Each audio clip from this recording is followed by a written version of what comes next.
Today we welcome local author Hamlin Tallent. Thank you for joining us for our Meet the Author program offered by the Virginia Beach Public Library. Let me begin by asking you, Hamlin, to tell us about your background and how you got started with writing. Well, I grew up in a small town in the Missouri Ozarks, and after college I joined the Navy, and I always wanted to write. I always had a feel for that, but naval aviation is a fairly consuming occupation, and I didn't get into writing very much. I stayed in the Navy for 32 years, and the first book I wrote was called The Mayor of Olongapo, and it was a recollection of mine as a junior officer as we sailed to the Western Pacific into the Philippines, and that book contained a lot of my thoughts, a lot of my impressions. And sadly, it contained the reality of in some ways, how we treated the Philippines, or how the Philippines and the United States relationship was back then. Tell us about your latest books. After The Mayor of Olongapo, it took me about 20 years to write that, finally get it done. I then also wanted to write some more. You know, once I think if you're an author, once you start and you successfully get that book published, and that's a big requirement. You have to get it done. Then you want to write more. And I think what I found out with the first book was just how bad I was. I mean, you know, I was terrible. I didn't really understand the conventions of everything from grammar to capitalization. You know, there are rules that you have to use, and I wasn't aware of any of them. And so I wanted to do something better. And so I wrote a book about a fellow named Weenie Clegan. Now, Weenie Clegan is a fake person. In my first squadron back in 1976, I was a young officer, and I thought I would mess around with everybody and create some person. I had a friend that worked at a message center, and together we created a message that ordered this Ensign Winfred Clegan into the squadron. Well, the squadron, oh my God. Now, listen, I told my commanding officer I'm not a total fool. And he thought, well, it'll be fun to see how far we can go with it. So the squadron, you know, we painted his name on an airplane. We ordered him a coffee mug, name tags, put him, had a chair in the ready room. He had a little place for his picture up on the picture board. I mean, everything that you would do. Ordered him flight gear, put him into the tactical arrangement. He was assigned to fly with a certain pilot and so forth. And so for all intents and purposes, Weenie Clegan existed. Well, as you can imagine, it takes a little while to keep that thing going. And sooner, you know, people began to wonder. I mean, he never did show up, really. And I would have to make up excuses and so forth. After a while, it became a kind of a squadron joke that we knew that he was fake, but nobody else did. It was one of those kind of things. And in the fighter community back then, you're always messing with each other. And it was just another way to mess with everybody. It was just the way we were. It was a part of the culture. Well, I left the squadron after 2.5 years, and Weenie Clegan disappeared. And to be honest with you, I never really thought much about him. Fast forward, and now it's 2017, and I'm thinking about writing a second book. And I thought, well, why don't I write the story of who this Weenie Clegan guy was? So it's a fake story about a fake guy. That's kind of the way it boils down to it. Yes. Now I wanted to write it in first person because I wanted to, you know, to be able to kind of get to the internals of this guy. But I wanted him to be, you know, a strong but vulnerable, smart, but not streetwise kind of person. And for me to write in first person about that kind of character was difficult because it's not who I am. However, I had a twin brother. He died when we were 19 in a car wreck. Who was that person? He was Weenie Clegan. And so I got a photo of my twin brother Grayson, and I had it sitting there, and I was able to channel. And I tell you what, the words just came I mean, it came out. I could see I could see the character. I could feel the character, and so that's kind of how that all happened. All right. And it is a series of 2 books, though. It's not just the one, but it's both. You've written both then.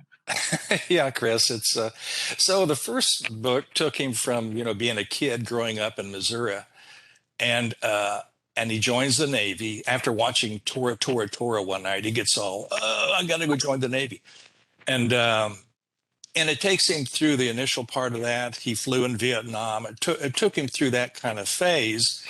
And once I got him that far, then I thought, well, I could either leave it here and start something else, or I could continue. And and so I decided, well, I'm going to go ahead and continue this guy up until he's into his 70s.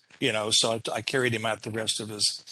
I'll tell you though, is that if you're an author and you're writing, especially in first person, you're going to be surprised about how you may be surprised about how draining it can be, how because you're putting yourself into this. You can put whatever name you want on things, but when you're writing first person about something that you know a lot about and you care a lot about, you can't help but putting yourself into it. And sometimes you're writing things that you might feel might expose you, your sensitivity. I mean, Yes. you may think of yourself as some tough guy, but the character that is your protagonist is a much more sensitive than you carry yourself that way. And that's something that in some ways it's very refreshing. It's a very growing kind of thing. Yes. Well, moving along then, tell me, I think you've already answered the question, but is writing your primary career at this Now, point? yeah, the Navy was my primary career. Like I said, I spent 32 years. I was very fortunate. The Navy worked out for me. I retired as a 2-star admiral, and it, like I say, I fell into it, and it kind of worked. But the writing thing always was with me. And I'm telling you, if you can write messages in the Navy, it has nothing to do with writing a novel. I mean, the Navy trains you to be very curt and very precise, but there's no rules to it in terms of novel writing or literature or anything like that. In fact, it's the opposite of that. And so I had to retrain myself. I'll tell you something that I'm not. The first book I published, Mayor of Olongapo, like every other author, you go out and you're all excited. Oh my God, this is going to be a movie. I'm going to be way all da, da, da. What really happens is, and you're trying to get a publisher interested in you. I finally went to a company called. I'm not going to say the name of the company. I finally went to a company that publishes, but you pay them. Pay to publish. I wouldn't do that again. However, the process that they took me through, the the amount that I learned from them, from their editors, was priceless. I mean, they were very professional. They were very precise. They were very helpful. They would take you through line for line, and then why am I writing it this way? Why did we change it? What are the rules involved, and so forth and so on. And so it was priceless, invaluable. I guess is a better way to say it. But what you really want to do eventually, of course, is to be good enough at the craft to get a publisher to publish it. That's when you really, I think, can consider yourself an author. And Yes.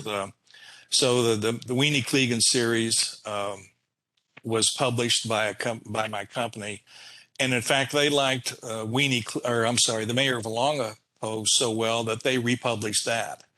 Ah, So that kind of gives you more of a feeling of your bona fides. I mean, you feel a little bit more accomplished when you have a publisher actually publish your work, as opposed to having to pay someone to do it. sure. All right. Well, this leads into my next question, which you have gotten into a little bit. Are you self-published or do you have a publisher? It sounds like you definitely have had a publisher then. Yeah, Brave Ship Books is the name of the publisher that they have published three of mine, and it's a company that specializes in military type of books. Um, and they also like things that are kind of the edge of the military. I mean, my books don't get into too much of the shoot 'em up kind of things. It's more about the lives of people who happen to be in the military, because quite honestly, that's where most of your life is. You can Mhm. say you spent 32 years in the military, but the bulk of that time, you're a father, you're a husband, you're a citizen, and so forth and so on. And it's all of that drama contained in the military package is what I think makes for a more enjoyable book than just shoot 'em ups, although it's good too. Would you say that you prefer the self-publishing or you like having a publisher? Well, the self-publishing is faster. I mean, I don't know if your authors are familiar, but there are a lot of ways to do it. I mean, Amazon's KDP program, for instance, Yes. you can get on there, use their software and so forth, and it'll take you through it. Now, that said, you have to find a way to add value to it in terms of an editor. You cannot. I don't think you can self-edit your work. I just don't think you can. I mean, I'm sure people out there who do, but they're just, you get so close to something. I have an editor, and she is wonderful, and she isn't afraid to say, now this sounds good, it really sounds good, Ham, but it's not realistic, or she'll say, I really like the way this reads, but women don't think that way. You know what I mean? And I'm kind of Yes. going, I mean, who am I going to argue to? So you need to have an editor who you trust, but who does not.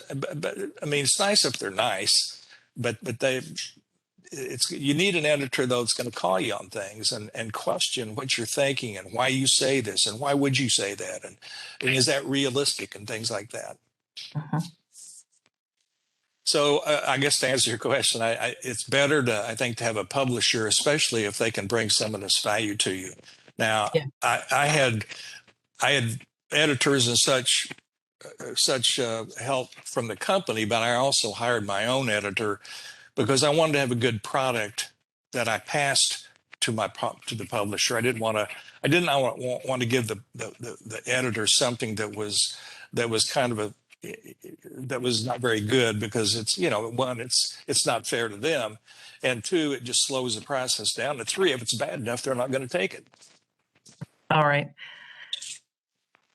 Moving along, how would you say that you promote your work?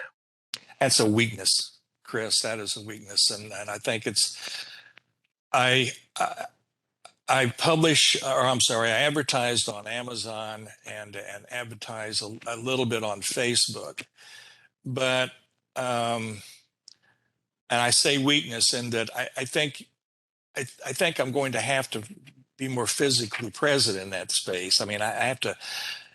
I think you have to go out and put your face and your product in front of people, whether it's at book signings or bookstores or wherever you can get yourself involved. And I just, it's not my nature to do that. It's not my nature to I'm more of an introvert. But I think that's what you have to do. The weakest part of my writing portfolio is just that, and unfortunately, it's probably the most important part, other than trying to create some product that's worth reading. Yes, I will say, Him, that I have over the years talked to many local authors, and definitely others say the same as you, that it is the tough part of it. And there are some people, I do find that the people who are extroverted and are just willing to put themselves out there and do it all, are, in terms of promoting their book, they have great success. But it is a tough part of it. I mean, Yeah, if you're an yeah. introvert, it's not an enjoyable part, I wouldn't think necessarily. Well, yeah, and you feel like you're kind of shilling for yourself, like, oh, look at Exactly. Yes. me, and oh, aren't I wonderful, and stuff like that. And there's a lot of ways to. I think there are a lot better. There are a lot of ways to do that without appearing to be so pandering. So, Yes. All but right. it's a Next, I weakness. would ask, where do you get ideas for your books? Uh, well, I've only written four, and they have all been kind of aligned along a Navy story. a little bit about my experience in the Navy, but embellished and modified and so forth. So that's the beginning of where my ideas are.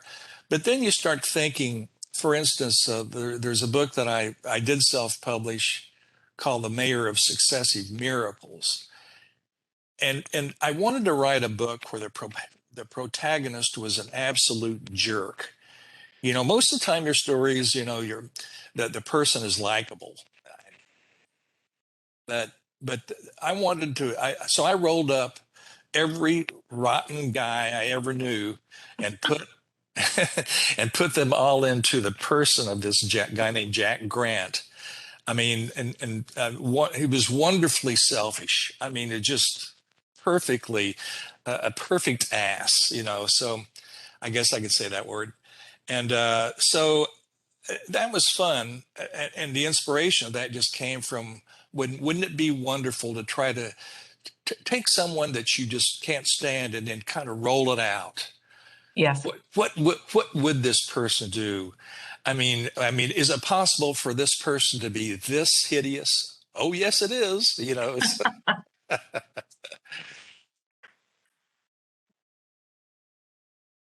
If you would explain a little about your writing process. yeah. I think what I do.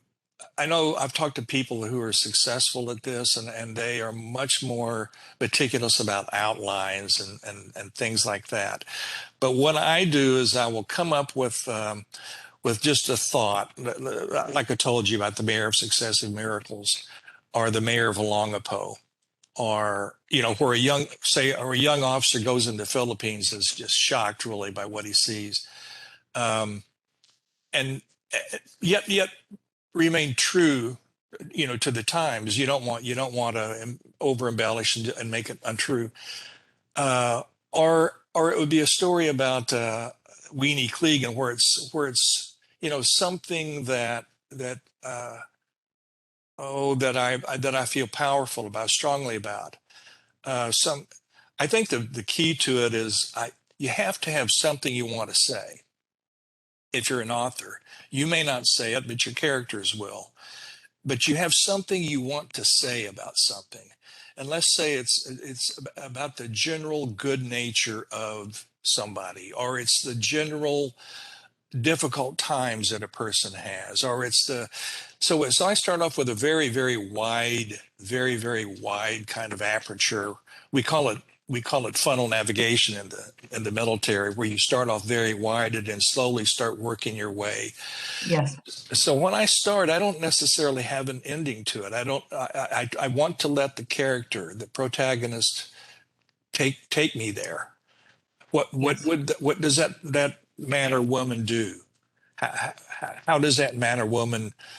And I've in the books that I've written, all four of them, the protagonist has told the story. I didn't really know how it was going to end until until the characters led me to the ending. All right. And where is the book available for purchase? It, well, the easiest way to get it is on Amazon, along with the other 6 million, the other 6 million books on Amazon, which gets to Chris's point about advertising. So and so Amazon is probably the easiest way to get it, because you can get it in you know the paperback as well as Kindle and so forth. Although you can also get it from Goodreads, you can get it at Walmart. You know, anyone who uh, orders books online or allows you to order books online, uh, can do it. But Amazon is the answer, which gets to the question. Now, I know if you're a young author or a new author and you're thinking, I want to walk into Barnes and Nobles and I want to walk in there and see my book. I mean, that's the thing I want more than anything. Or, oh, even better, go into an airport and there you are in the airport bookstore. And there's I mean, that's a huge, but you have to realize that if you have books in those places, you're taking space that is more valuable than you can imagine. And if you have a book that you can get in a space like that, it is going to take an incredible amount of resources to get it there. So I think using resources like Amazon or something like that. And there are a lot of little publishers out there. I keep saying Amazon. There are a lot of publishers out there, niche publishers that are looking for some special, some special story or type of story, and it may be just the thing that you're writing, and go to them, and then they'll market it. They'll help you market it. Again, they could do it on Amazon too. I mean, All right. And if you would, I think you said this, but I want to verify that your books are available in ebook form as well. yes, you can get I just say Kindle download. You can get them on ebooks, or you get the paperback. All right. And any advice for aspiring authors? Well, the biggest thing is you really have to you have to start. I mean, get it down. You have to make yourself sit down and keep pushing it and pushing it and pushing it, and try to get your story to come to some kind of a close. Then you start writing it. The first thing is just laying it. Then you start writing it, and you have to, and going through it, not just for the correctness of it, but the depth of it. I mean, is the character on page 72 developed enough really to have the conversation that character is having? Is that really true, or is it something you've just tried to force? So learn the craft is what I'm saying. Learn the craft, and you just have to write. One thing, I don't know if you play golf, the only way to get better at golf is to play more golf. I mean, unfortunately, which is pretty ugly sometimes. How many balls can you lose in a day? Well, more than 10. I think the common point there with writing is, if you want to get better at writing, you just have to write more. And by that, I mean, put it down, analyze it, go through it, edit it, and again and again and again. And you have to do it, or you'll give up on it and you'll never finish your manuscript. Very good. That brings me to the end of my questions. Do you have anything else you'd like to add at this point? No, Chris, I want to thank you for the opportunity to have this conversation with the viewers and with you. And I think it's a wonderful thing that the Virginia Beach Library offers this. I mean, it makes me feel good just to talk about writing. It makes me want to sit down and go do some more of it now. So thank you, Chris. You're so welcome. Thank you for joining me today, and thank you for your insights. I think that other people who are looking to write or who are writers could get a lot of inspiration from the things that you've talked about here today. I wish you the best of luck, and it's been a pleasure talking to you. Chris, thank you so much. You are welcome.